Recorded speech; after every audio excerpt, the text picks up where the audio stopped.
এভাবেই কাঁচা শাকসবজি যা পাচ্ছেন তাই চিবিয়ে খাচ্ছেন আনোয়ার সিরাজি নামের এক ব্যক্তি। প্রতিদিন সকালে ঘুম থেকে উঠে তিনি চলে যান বাড়ির পেছনে ফসলি জমিতে।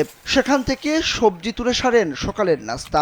আনোয়ার সিরাজির হাতে সাজানো প্লেটে রয়েছে লাল শাক, কপি, পালং শাক, শিম, গাজর, টমেটো, মূলা ও কাঁচামরিচ। প্রথমে হয়তোবা সবারই মনে হতে পারে তিনি এগুলো রান্নার জন্য নিয়েছেন, কিন্তু না, এইসব শাকসবজি তিনি কাঁচাই খাবেন।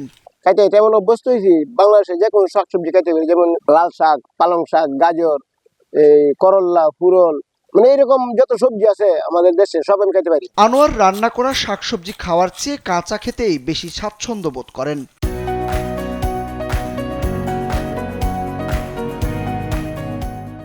প্রায় 10 বছর ধরে প্রতিদিনই এইসব কাঁচা শাকসবজি খাচ্ছেন আনোয়ার।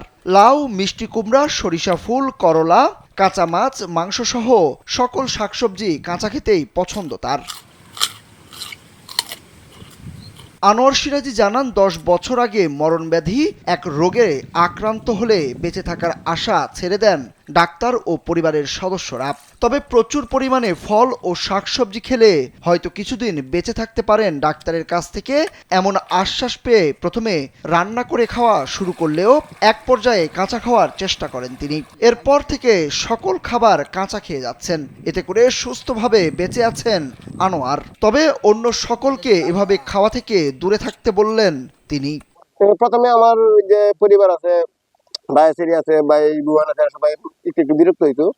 পরে যে আমার কোনো সমস্যা না, সবসময় খাই, কিন্তু আপনারা কেউ খাইবেন না, আমি এবার খাইলে আমার কোনো সমস্যা হয় না, আমি না খেলে আমার সমস্যা হয়। এই প্রচুর শাকসবজি খাইতে খাইতে যখন এই যে বেল খাইতাম, বেল না পাইছি তখন বেলের পাতা খাইছি, ঠিক মতো পেট বেড়ে যাচ্ছে, আমার সমস্যা হচ্ছে না, না খাইলে আমার সমস্যা হয়। কিশোরগঞ্জের করিমগঞ্জ উপজেলার পূর্ব হাত্তাপাড়া গ্রামে বাড়ি আনোয়ার সিরাজির। তার এভাবে সবজি খাওয়ার বিষয়টি এলাকার সকলের জানা। স্থানীয়রা জানান, কাঁচা শাকসবজি খেয়ে দিব্যি বেঁচে আছেন আনোয়ার। এই কাঁচা শাকসবজি যা আছে সম্পূর্ণ সে খাইতে পারে। সে এক সময় অসুস্থ ছিল, আল্লাহ বাঁচাইলে অনেক সুস্থ আছে। আমরা সবকিছু এই কাঁচা টমেটো খাওয়ালা, তারপরে করলা খা, তারপরে এই ফুলকপি খা, পাতাকপি খা। ক্ষতি তো ওই তো না, আমরা জিজ্ঞাসি ক্ষতি করে না, সে বলছে ক্ষতি করে না, আমরা আনন্দ পাই এমনিতে সে খায়। সৈয়দ নজরুল ইসলাম মেডিকেল কলেজের চিকিৎসক ডাক্তার মোহাম্মদ আবিদুর রহমান ভূঁইয়া জানান, এভাবে কাঁচা শাকসবজি খাওয়া স্বাস্থ্যের পক্ষে ক্ষতিকর। এমনকি শরীরের বিভিন্ন অঙ্গের সমস্যা হওয়ার কথাও বলছেন তিনি। বিভিন্ন কাঁচা খাবারের কারণে ওনার শরীরে বিভিন্ন পার্শ্ব প্রতিক্রিয়া হওয়ার কথা ছিল, বিশেষ করে স্টোন, কিডনি স্টোন হওয়া বা লিভারে খাবার হজম না হওয়ার কারণে বিভিন্ন টক্সিন থেকে ওনার লিভারে সংক্রমিত হওয়ার সম্ভাবনা ছিল। এখন হয়তোবা ওনার কোনো শরীরে কোনো অ্যাডাপ্টেশন হয়ে গেছে, এবার শাকসবজি বা মাছ মাংস কাঁচা খেয়ে ওনার কোনো প্রবলেম হচ্ছে না বা হজমের সমস্যা হচ্ছে না। তো এটা আসলে একটা অবাক হওয়ার বিষয়।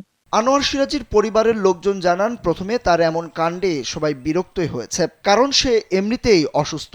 তার মধ্যে এভাবে কাঁচা শাকসবজি খেলে আরো অসুস্থ হয়ে পড়তে পারে, কিন্তু না, পরে দেখা গেল এভাবেই ভালো আছেন আনোয়ার। সুরুজ আহমেদ, কালবেলা।